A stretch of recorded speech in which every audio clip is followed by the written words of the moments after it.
अगर ईरान ने straight of Hormuz नहीं खोला तो अमेरिका जबरदस्त पावर प्लांट्स पे बॉम्बिंग करेगा उनके, जिससे उनकी बिजली बंद हो जाएगी, पानी बंद हो जाएगी, क्योंकि गल्फ के जो डेजर्ट कंट्रीज हैं पानी भी वहाँ पावर से ही बनता है। डिसैलिनेशन वगैरह हो गया, फिर भाप को कैप्चर करके ठंडा करते हैं तो वो आपका रियल पानी होता है, सारे सॉल्ट्स नीचे बैठ जाते हैं। ईरान का जवाब इसमें क्या है कि भाई पूरा का पूरा जो पर्शियन गल्फ है, स्ट्रेट ऑफ हॉर्मुज तो बीच का पार्ट है, स्टार्ट जहाँ से हो रहा है वो पर्शियन गल्फ वहाँ से आती है, मिड मिड सेक्शन में आपका स्ट्रेट ऑफ हॉर्मुज है।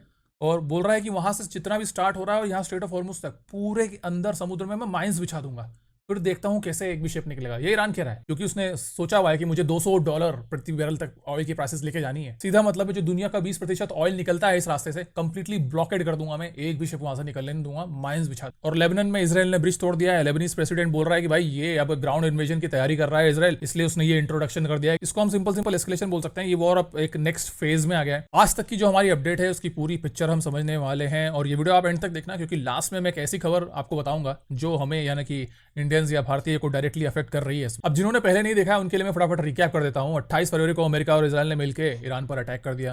पहले ही दिन आयतुल्लाह खमेनी को मार दिया। आईआरजीसी के काफ़ी सारे इन्होंने जनरल्स खत्म कर दिए, मतलब जो भी कुर्सी पर बैठ रहा था उसको निपटाए जा रहे थे तो दूसरा बंदा आके कुर्सी पर बैठ जा रहा है। अब ईरान ने जवाबी कार्रवाई में क्या किया है, मिसाइल्स मारे हैं, ड्रोन्स मारे हैं गल्फ कंट्रीज के ऊपर। डिएगो गार्सिया तक इसने पहुंचाने की कोशिश करी है मिसाइल्स रिसेंटली, जो कि इंटरसेप्ट हो गई हैं।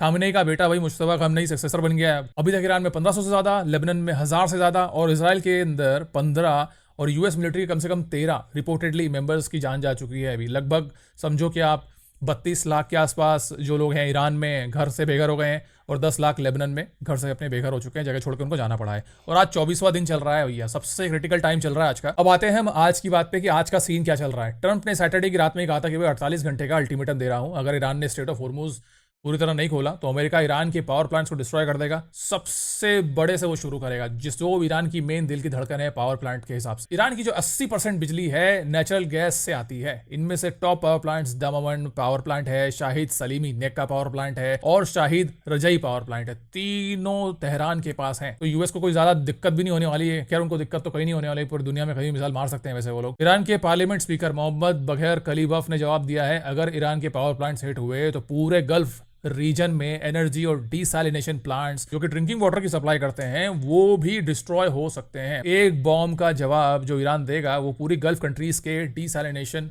प्लांट्स को डिस्ट्रॉय करके देगा, ताकि जो गल्फ की कंट्रीज हैं उनको पानी की किल्लत हो तो वो और उचकें, यार यूएस तुमने क्या कर दिया, बर्बाद करोगे क्या हमको। यूके के पीएम केयर स्टार्मर ने इमरजेंसी इकोनॉमिक मीटिंग बुलाई है, क्योंकि ब्रिटेन का जो एनर्जी मार्केट है वो इसमें पहले से प्रेशर में है। ये अल्टीमेटम अब केवल ईरान और अमेरिका के बीच नहीं है, इसमें पूरी दुनिया घुस गई है, क्योंकि अफेक्ट तो पूरी दुनिया में ही हो रहे हैं ऑयल की प्राइसेस। भाई इसके बाद आती है वो खबर जो सबसे ज्यादा अलार्म कर रही है स्ट्रैटेजिस्ट को। ईरान के डिफेंस काउंसिल में आज की स्टेटमेंट आई है वहां से कि अगर एनिमी ने ईरान के कोस्ट या आइलैंड पर अटैक किया तो पूरे पर्शियन गल्फ का एक्सेस राउट में नेवल माइंस बिछा देंगे वो लोग। इनका सीधा सीधा मतलब है अगर खार्ग आइलैंड पर यूएस हमला करता है तो हम जितना भी पर्शियन गल्फ है वहाँ पे माइंस बिछा देंगे, ताकि एक भी शिप वहाँ कभी गलती से भी फटक ना पाए, और फटकेगा तो भाई माइंस में टकराएगा और फूट जाएगा। अब ये थ्रेड आज क्यों आया है, क्योंकि अमेरिका के मरीन्स के पहुंचने की खबर सुन के ईरान अब थोड़ा सा चिंतन में आ गया है कि भाई अभी ग्राउंड इन्वेजन जो है इनकी चालू होगी, क्योंकि इन्होंने पूरा ऑलमोस्ट ईरान को इतना ज्यादा डिस्ट्रॉय कर दिया है, इतना पूरा फ्लैट डाउन कर दिया है। ईरान वरीड इसलिए है जैसे कि हम बात कर रहे हैं क्योंकि यूएस जमीन पर उतर सकता है, और ये या तो किसी आइलैंड पर उतर जाएगा या ईरान की कोस्टल रीजन पे उतर जाएगा हॉर्मुज के लिए। नेवल माइंस मतलब कोई भी टैंकर कोई भी वॉरशिप सबके लिए पर्शियन गल्फ एक डेथ जोन बन जाएगा। और आप चाहे वॉरशिप में हो चाहे आप टैंकर हो,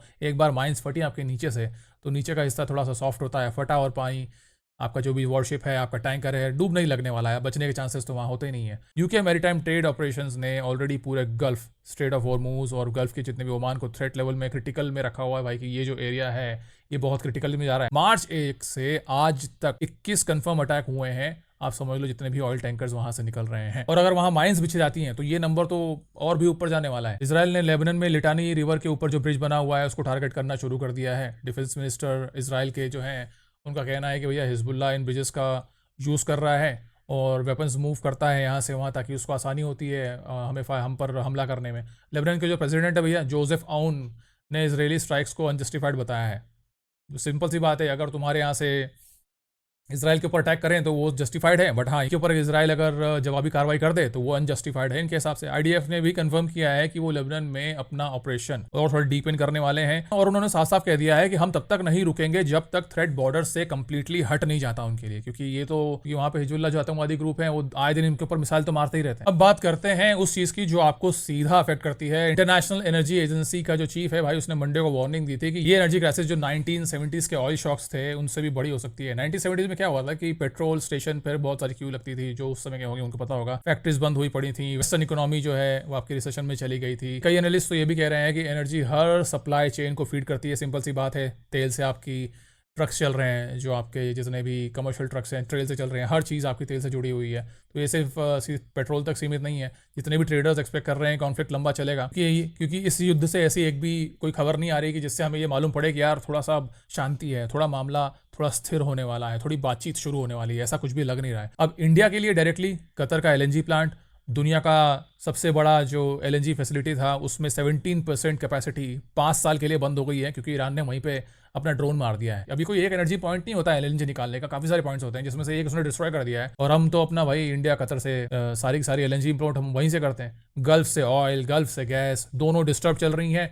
रुपये ऑलरेडी प्रेशर में है, पेट्रोल पंप के प्राइस हाइक हो रही हैं। ये सिर्फ एक न्यूज़ हेडलाइन नहीं है, ये आने वाले हफ्ते की आपको समझ लो कि रियलिटी बनने वाली है। अब आगे देखो, और ईरान के मिलिट्री स्पोक्स पर्सन जुल्फगारी ने ट्रंप को कैमरे पे सीधा सीधा टॉन्ट किया है भाई। ट्रंप अपना फेमस डायलॉग यूज करके बोलता है ना, चाहे हे ट्रंप यू फायर्ड। ट्रंप हर किसी को बोलता है यू फायर्ड यू फायर्ड। एक बीच में इसने ऐसी मस्ती मजाक में जेडी वेंस को भी बोल दिया। अमेरिका का जवाब क्या है? सेंटकॉम यानी कि जो यूएस का सेंट्रल कमांड है, उसने कहा है कि 8000 से ज्यादा कॉम्बैट फाइट्स हो चुकी हैं ईरान के अंदर जो ऑपरेशन चल रहा है एपिक फ्यूरी में, उसके अंदर, और कोई भी यूएस फाइटर जेट ईरान ने नहीं गिराया है। ओहो, ईरान ने नहीं गिराया, सब अपने आप गिर रहे हैं। अच्छा, और वर्ल्ड की कम्युनिटी का क्या स्टैंड है इसमें, ये बात देख लेते हैं।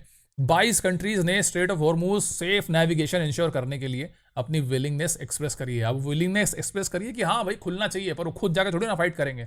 अब जिसने फाइट इनिशिएट करी है वही तुम ही खत्म करो, यूएस इजराइल मिलके। इनमें यूएई, ऑस्ट्रेलिया शामिल है भाई। हाँ, ये तो शामिल होने ही वाले हैं, जिनके तेल से जिनका घर पानी चल रहा है। हमको भी यही चाहिए कि हाँ बंद होना चाहिए। अब स्टेट डिपार्टमेंट ने अमेरिकन को world wide exercise increase caution की एडवाइजरी दे दी है कि भैया US diplomatic facilities globally target हो सकती हैं।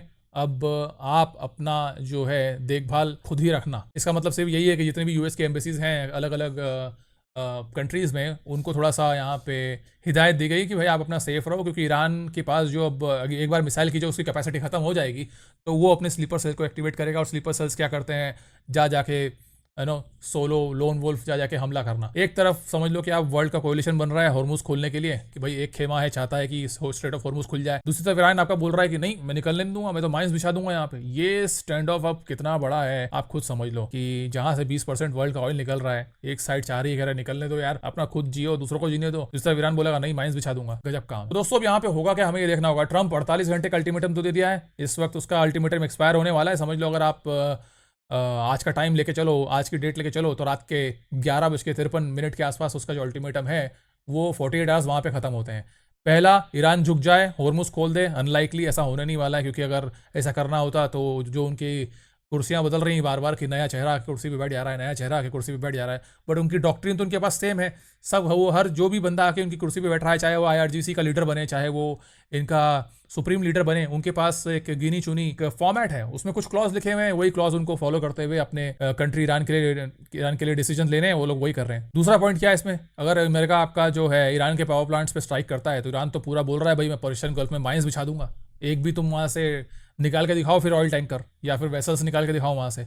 तीसरा पॉइंट इसमें यह बनता है, जो कि सबसे डेंजरस है, नेगोशिएशंस शुरू हो लेकिन कोई डिप्लोमेटिक चैनल अभी खुला ही नहीं दिख रहा ना। जो भी हो, अगले 24 घंटे बहुत ही ज्यादा क्रिटिकल होने वाले हैं, क्योंकि भाई आने वाले 5-6 घंटे में ही उसके ट्रंप का जो अल्टीमेटम है 48 घंटे का, वो खत्म होने वाला है। क्या ट्रंप एक्चुअली पावर प्लांट्स पे स्ट्राइक करेगा, या ये सिर्फ ब्लफ कर रहा है, जैसे कि उसकी आदत है, सुबह कुछ बोला, दिन में कुछ बोला, शाम को कुछ और बोला, सोने से पहले एक ट्विटर को और कुछ कर दिया। भाई ये सब आप मुझे कमेंट बताओ कि आपको क्या लगता है कि अगले 24 घंटे कैसे होने वाले हैं।